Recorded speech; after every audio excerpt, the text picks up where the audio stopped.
وآخر دعواهم أن الحمد لله رب العالمين۔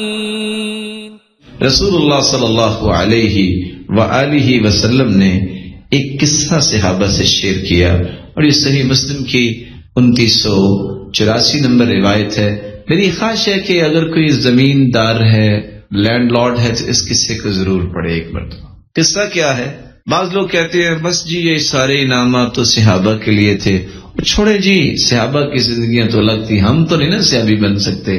اس پہ تو کوئی شک نہیں کہ آپ صحابی نہیں بن سکتے، لیکن آپ صحابہ کے نقش قدم پہ ضرور چل سکتے ہیں۔ لیکن وہ اللہ جو صحابہ کرام کو یہ سارے انعامات دینے والے تھے، وہ حی لا یموت ہے، وہ بھی زندہ ہے۔ اور قصہ کیا ہے؟ بینما رجل یمشی بفلات من الارض، ایک آدمی چٹیل میدان میں چل رہا تھا، فسمع صوتا فی السحابہ، اچانک سے بادل سے آواز آئی، اسق حدیقۃ فلان، فلان کے باغ کو سیراب کر دو۔ اس نے دائیں دیکھا، اس نے بائیں دیکھا، بندہ کو نظر ہی نہیں آیا۔ بادل سے آواز آئی، ادھر آواز آئی، ادھر کیا ہوا؟ فتنحى ذلك السحاب، وہ بادل کا ٹکڑا حرکت میں آ گیا۔ فافرغ ماءه في حرة، اور چلتے چلتے کالے پتھروں پہ برسنے لگ گیا۔ سبحان اللہ۔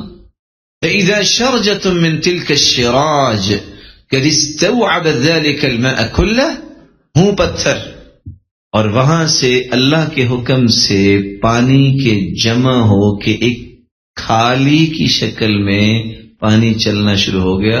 اگر زمیندار ہیں تو بیٹھے ہیں تو علم ہوگا کہ پانی کو لانے کے کتنے مسائل ہیں زمین کی طرف، اور کھالی بنانے کے کیا مسائل۔ اور پتھر میں کس نے بنایا؟ فتتبع الماء، اس نے پانی کا پیچھا کیا۔ جب وہ پانی کا پیچھا کرتا ہے، فإذا راجل قائم في حديقته يحول الماء بمسحاته، دیکھتا ہے کہ ایک شخص کھڑا ہے اور پانی اس کے پاس پہنچا ہے، وہ اپنی کدال اور کسی سے پانی جو ہے وہ اپنے باغ کی طرف لے جا رہا ہے۔ یہ دیکھ کے بڑا پریشان ہوا کہ یہ کون بندہ ہے۔ بادلوں سے آواز آئی، بادل حرکت میں آیا، بارش برسی، خود بخود پانی جمع ہوا اور پتھروں میں کھالی بنی، اور پانی اس کے باغ تک آ گیا ہے اور آگے نہیں گیا، اور یہ باغ میں لے جا رہا ہے۔ پوچھتا ہے، یا عبداللہ ما اسمک، کیا نام ہے تیرا؟ وہ پوچھتا ہے، لم تسألونی عن اسمی، آپ میرا نام کیوں پوچھ رہے ہیں؟ قال انی سمعت صوتا فی السحاب الذي هذا ماؤ، میں نے نام سنا ہے، ایک آواز سنی ہے بادلوں سے، جن بادلوں کا یہ پانی ہے جو آپ باغ میں لے جا رہے ہو، یہ بتاؤ فما تصنع بها، تم کرتے کیا ہو؟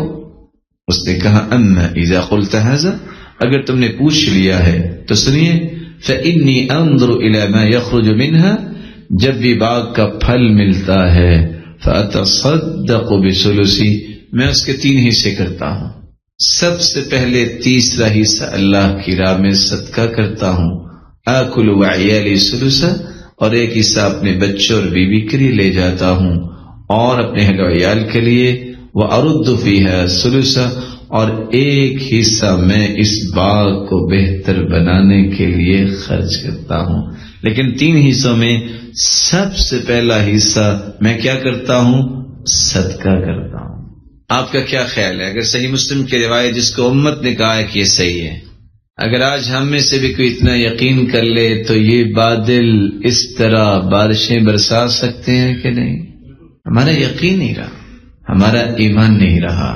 ہمیں اللہ ایمان اور یقین دے دے، جس کے نتیجے میں اللہ عز و جلال کی رحمتوں کا نزول ہوتا ہے۔